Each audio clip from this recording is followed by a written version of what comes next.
তো রিটেন পরীক্ষা দিবা। তো রিটেন পরীক্ষা দিতে গেলে শুরুতে আল্লাহর রহমতে লিখবা যে ১ নং বাংলা রিটেন লেখার সময় লিখবা ১ নং প্রশ্নের এই যে বিসর্গ দিবা।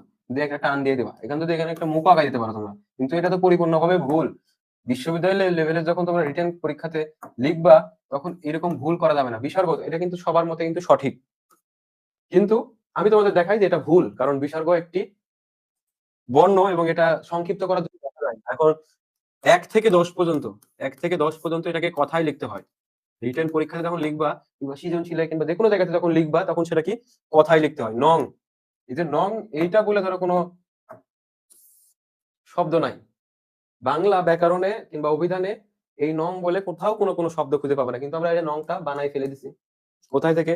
যে ভারতের আসাম প্রদেশে কিন্তু একটা বিখ্যাত চা পাওয়া যেত সেটাকে বলা হতো মসলা চা। সেই জায়গা থেকে এখন গোটা বাংলাদেশে বাড়িতে সব জায়গাতে মসলা চা আমরা পাই। তো এই যে নং এটাকে আসামের লবঙ্গ মানে মসলা চায়ের মূল উপকরণ ছিল লবঙ্গ। এই লবঙ্গতে তাদের প্রদেশে বলা হতো লং। বাংলাদেশে আসে হয়ে গেছে এটা নং। এই নংকে আমরা বসাই দিছি নম্বরের সংক্ষিপ্ত রূপে বসাইছি নং। কিন্তু এইটা বলে কোনো শব্দ নাই। বুঝতে পারছো? এখন এই যে নং যদি লিখতে যাও তাহলে কিন্তু ওই যে ল থেকে ন বাংলাদেশের মানুষ ধরো তোমরা আকার ওকার দিলে অনেক কিছু পাবা এখানে। তো ল এবং ন এর পরিবর্তন করো। তারপরে দেখি উত্তর লিখতে গিয়ে এই জায়গাতে বিসর্গ দিছো। তো বিসর্গের পূর্ণরূপ কি বললাম তোমাদের? এই যে এখানে দেখাইলাম বিসর্গের পূর্ণরূপ হলো হ। তো তুমি বিশ্ববিদ্যালয়ের মতো একটা জায়গাতে যখন রিটেন লিখতে গেছো তখন সেই জায়গাতে তুমি লিখছো ১ লবঙ্গ প্রশ্নের বিসর্গ দিয়ে, তাই না?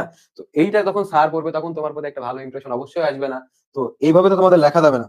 লিখতে হবে কি ১ নম্বরের বাংলা কি সংখ্য প্রশ্নের অর্ধেক লেখার দরকার নাই উত্তর। এবং এটা লেখার পরে আমাদের এই যে বিসর্গ এটা দিতে হয় না, এটা দিতে হয় আমাদের কোলন মানে ছোট ছোট। এটা কি তোমরা বুঝতে পারছো? পরীক্ষাতে যখন রিটেন লিখবা তখন এইটা মাথায় রাখবা।